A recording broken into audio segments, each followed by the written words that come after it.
Jack Ten of Hearts, who of which I mention a lot in this channel, very, very switched on, very great at prescriptive red pill advice, very verbose, and I have had a bit of a dichotomy in how we approach it.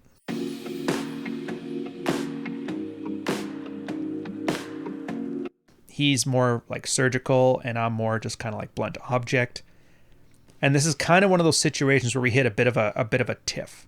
But I'll get into that here. The point to take away from that one, though, is that even if you know what you're doing, even if you've got your life on lock, your red pill stuff is good, you're acting, you're applying, there's always something more to learn. And there's always going to be disagreement between guys. That's the beauty of mental point of origin. Like, for example, I had a chat with Tanner Guzzi. He's an online personality, on Style, a Mormon fellow. Very good guy. He flat out admitted a lot of the stuff that I was talking about was immoral, while I, admitted a lot of the stuff he flat out does is just trying to jam that square peg into the round hole of religion. We still get along just great, nothing but respect for each other, but there's going to be disagreements, and so it's always good to have those kind of disagreements. It's like I said, it's like you can't tell everybody to be their own mental point of origin and then expect them to get along like a bunch of communists in a commune. It just doesn't work that way. You're going to have friction. And that's why guys don't form very good cartels.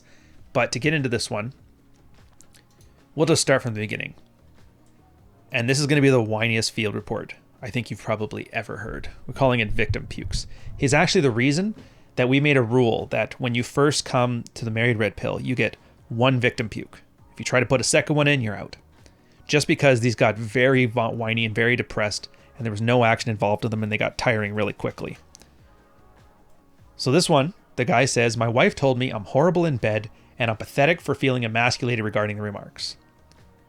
And he makes a reference. It's really wordy, so I'm skipping a lot of it, but it's been his first post after a couple months, because he's just been browsing around and reading some stories about marriage and whatever, red pill aware, wink wink.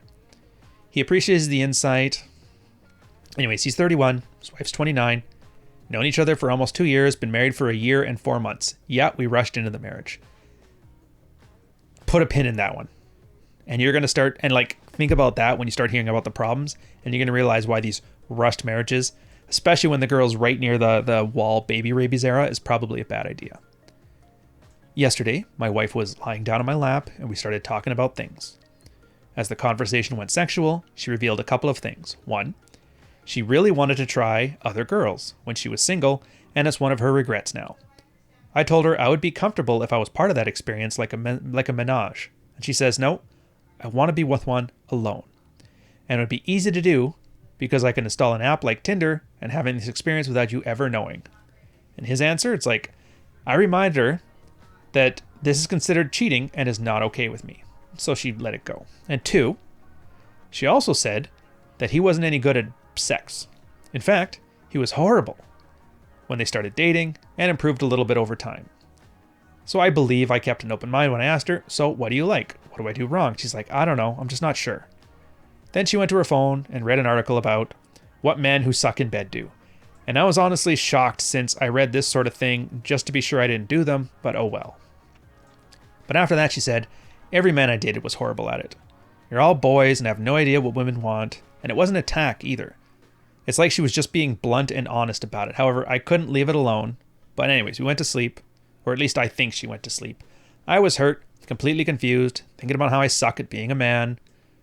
Started searching my last memories on her, and some emotions emerged, like we're not having sex. The last time we had sex was in January, once during our vacation, after she told me that she wasn't really into it. She never initiates. She doesn't answer when I try to foreplay. It's almost always non-existent.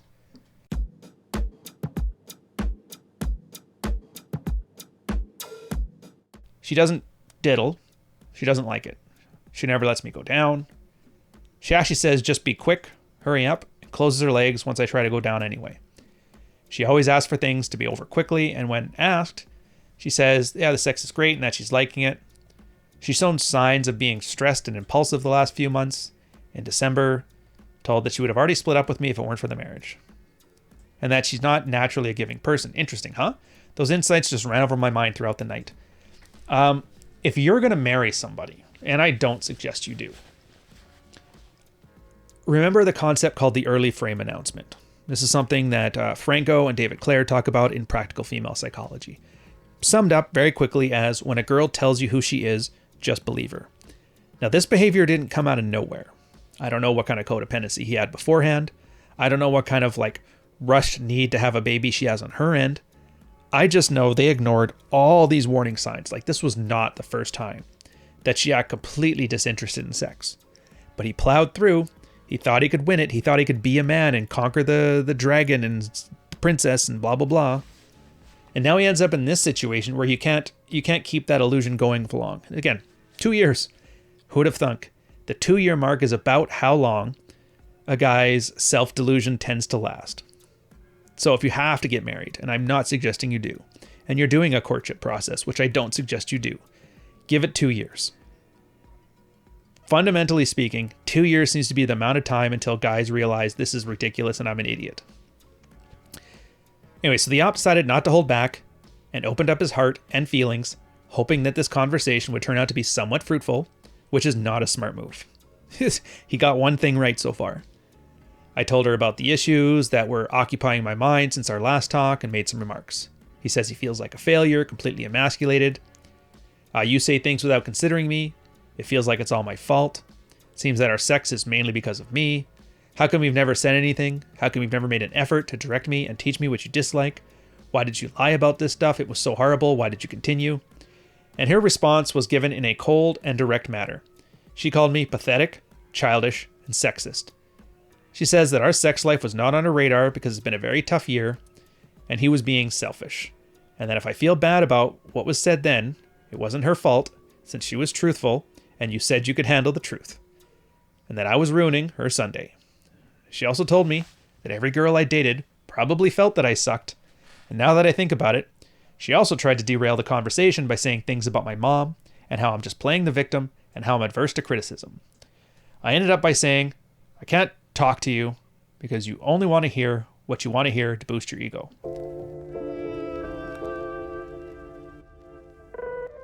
I pointed out that my problem was not that I suck in bed. The problem is that I'm this horrible lover and she has never ever told me. Never tried to say what she likes, even though I ask every time. And I feel like everything I do is wrong. Anyways, after an hour, she called me back into the bedroom and revealed to me that she truly wants to end it. Simply sleep or whatever and end it. Yeah, I don't mean the marriage. She won't do it herself because she feels like that would make her a coward, her words. She's crying and says that she won't eat anything today or during this week in an attempt to get sick. She also sent me an article about ending it and those kind of tendencies, took 3 sleeping pills and asked me to read the article. Now she's sleeping and I'm completely lost on what to do. I don't even know if I was right to feel emasculated or have addressed the issue right now. I feel like that I have failed in my marriage in so many ways. I love my wife and I'm starting to doubt myself. I fear that maybe I'm being unreasonable and actually being a pathetic, childish, selfish beast. I am not sure of anything right now. So if you know anything about me, and if you followed anything about Jack's style, you can kind of see where this stuff separates in our different approaches to red pilling. I actually have my old post here, which is kind of neat. I'm not going to read them because it's kind of beside the point here. I can just sum them up quickly. It's just kind of, she told you who she was, believe her. Now, I'm sure she's going through some depressive episode. I already know for a fact, 9 times out of 10, when girls talk about ending it, it's usually a cry for help. Having said that, she essentially told him she was a lesbian. People don't just randomly throw that out. And maybe she is, maybe she isn't. It's not my place to judge, but here's the thing. When you're with your wife, your newlywed wife, and not only does she not like you, she's blunt and honest about it, to the point where she actually just like, I don't even like men. And then you look back in your life and see all this issues. It's like, well, the choice has been pretty much made. You picked a dud, move on. Matt had no friends and was worried he wouldn't have a good bachelor party.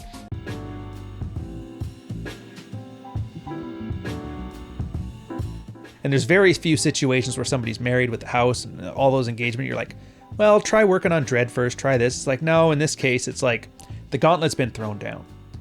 And that's been my take on it. Having said that, I used a lot of more colorful language than I'm doing now.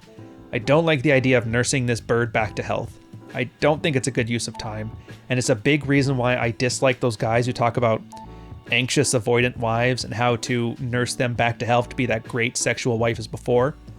Like, I was not put on this earth to fix some girl with sexual identity issues, and I don't think he should be either. And I could probably tell you right now, had he waited longer than 4 to 6 months to marry her, he probably would have found this stuff out. Well, it was much easier to do. Anyways, everybody else starts talking about how suicide should be taken seriously at the hotline. So I do want to preface that from a liability and just a plain old fashioned being a good human being standpoint. As soon as somebody mentions the S word, go get them help. Look up the number if you want to. I am not qualified to speak on this beyond that from a medical perspective. I'm talking strictly the sexual dynamic side. And this is why I'm pretty sure this video is going to get nuked from orbit. Anyways, Jack's like, so I could read and comment on the rest, but do we really need to? He's quoting me on this one. He's like, yeah, maybe if you had, you'd seen this. And this is where he talks about the ending it all speech. Those are words of a wife who is either a profoundly mentally distressed person exhibiting dysthymia, which is chronic depressive disorder, an incredible narcissist faking the above, conscious or subconsciously, for manipulative purposes, which I'm kind of leaning that side, or 3, somebody nursing constant outward and inward hostility because she's married to somebody of a different sexual orientation than she'd prefer. And look, we can all realize this extreme ownership idea that we love to talk about on Married Red Pill, while great at ripping out the feelings of entitlement, codependency, and self-pity that have likely prevented a lot of men from ever strengthening their weak frames, can be taken too far. Marriages ultimately involve 2 agents with free will and self-determination. If you're considered a vet and you find yourself giving the same refrain of advice, I would urge you to consider whether it's truly canonical in as many situations as you seem to think it is. Yes, Ob literally wrote the most whiny victim puke I've ever seen here, but this whole own your shit, do your thing, stop caring about her is useless. He thinks the right answer was from this one doctor we had on the forums here, who was thoughtful enough to indicate that her expressions of ending it should be taken seriously. But if she's actually depressed, if she's actually feeling like ending it, she needs treatment. If she's doing this to be manipulative, then approach of all threats are taken seriously will prevent all but the most disordered, narcissistic people from threatening something that impacts not just the husband, but several other people. And there's some chance that she really is just a lesbian who never felt comfortable expressing it because they live in some country with a lot less sexually, accepting terms than the US or whatever. I would think it's entirely valid, once his wife is more emotionally stable state, to ask this question and potentially leave the conversation right off the bat. Will you always be happy?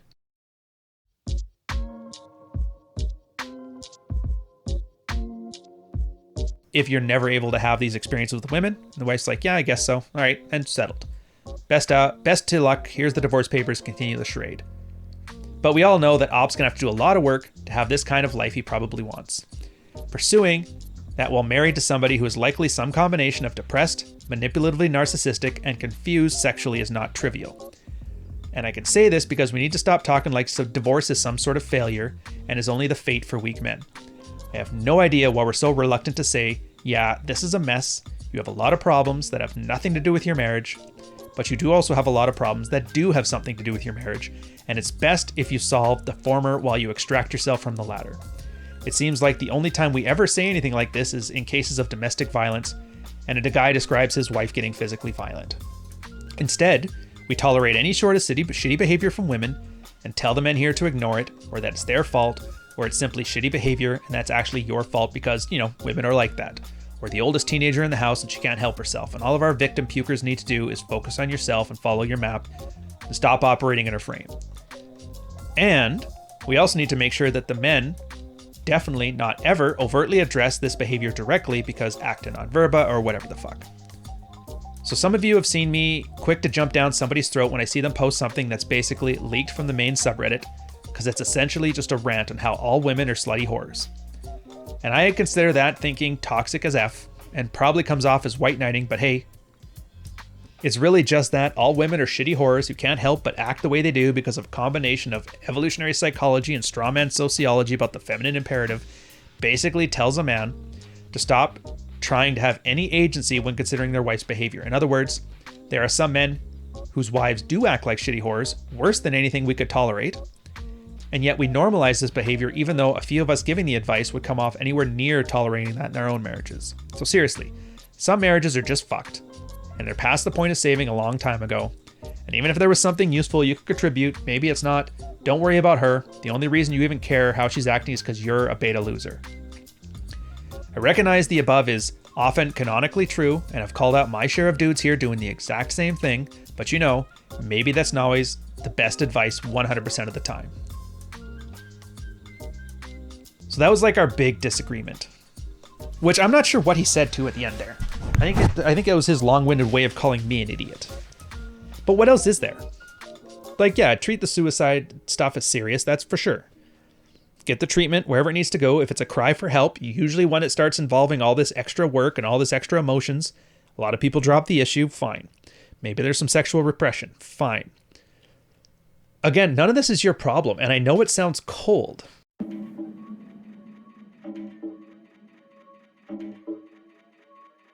But I remember in the military, if a guy ended up having a drinking problem, or a drug problem especially, it usually involved the exact same process. Guy got caught doing drugs. Usually right about then, he says he has a problem and he needs help. They send him up to the coffee course up island. He goes there, gets himself cleaned up, and then they boot him out of the forces. Every time.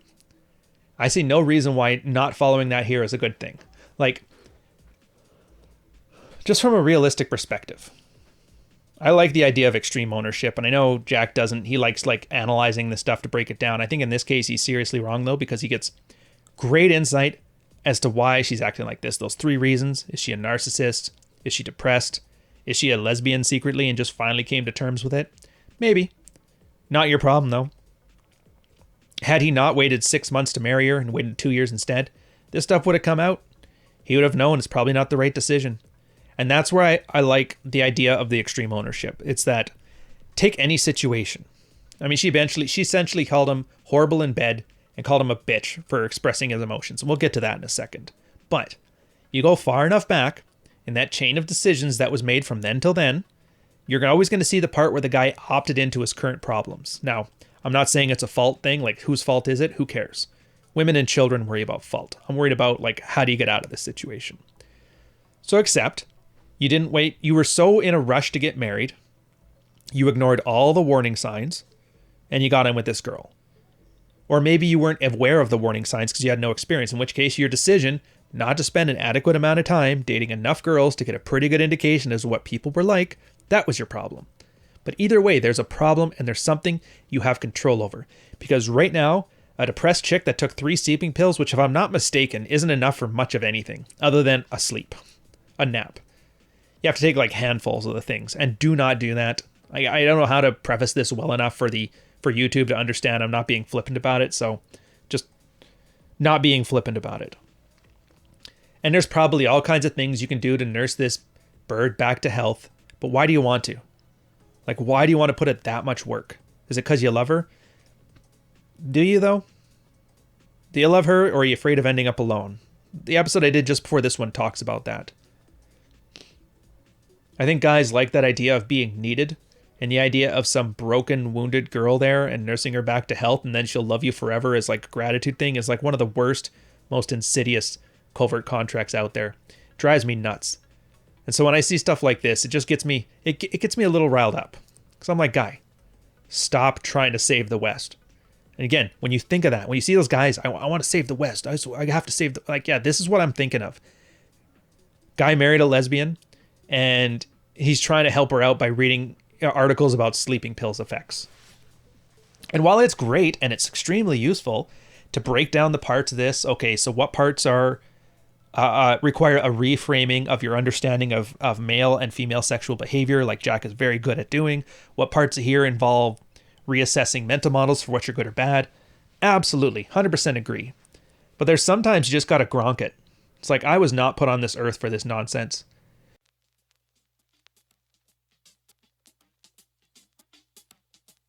As a change of topic, back to the one about the feelings. Again, it's Franco, David Clare, and James and them in Practical Female Psychology. They talk about this. It's the It's the betaization process, and it's like loosely based on some evolutionary psychology theories.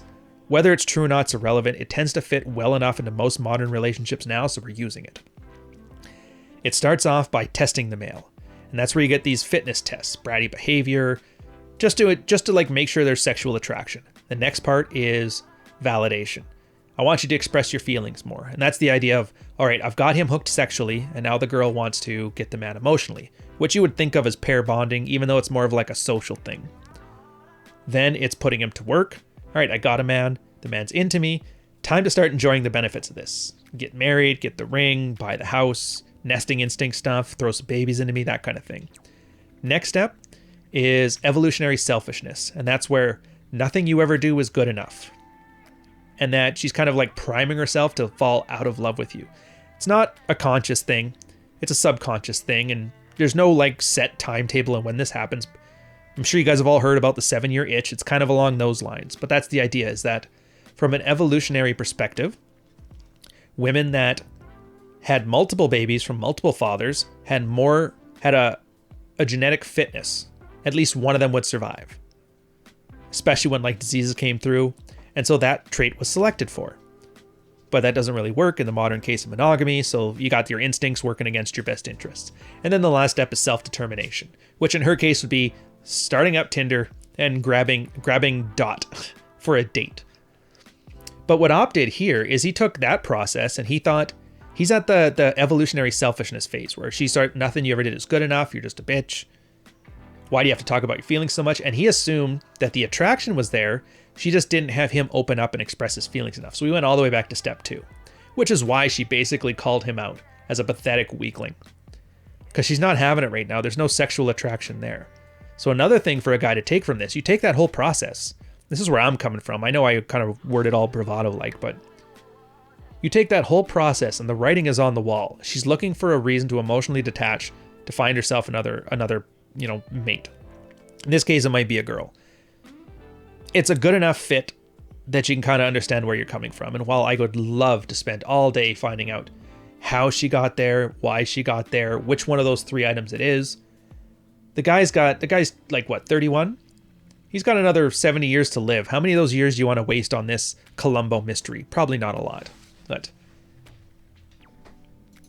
yeah, this is the start of one of many fights we had over that. Because I always had a problem with these long field reports he did too, like these responses to it. Because I'm like, dude, you got these guys that come in once. They don't show any investment. They don't show any desire to help the community. They're just here with a handout, and you're giving them these giant handouts. Like, you're going to burn out, and they're just pearls before swine. And he goes, I like doing them, whatever. And that's why he didn't like the wine more please or my approach, which is like, here's 5 basic bitch activities. Show me you can do those with the least bit of confidence, that you're at least invested in your own happiness, and then we'll invest. It's the same thing as like pickup. That's why you can tell like Jack never came from a pickup background. It's always about making sure the other person's invested before you would invest.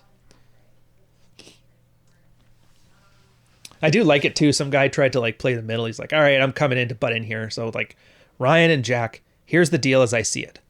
Both of your approaches have definitive positive and some potentially negative results. And he's like, Ryan, a brisk kick in the nuts and some yelling may work for some people and not for others.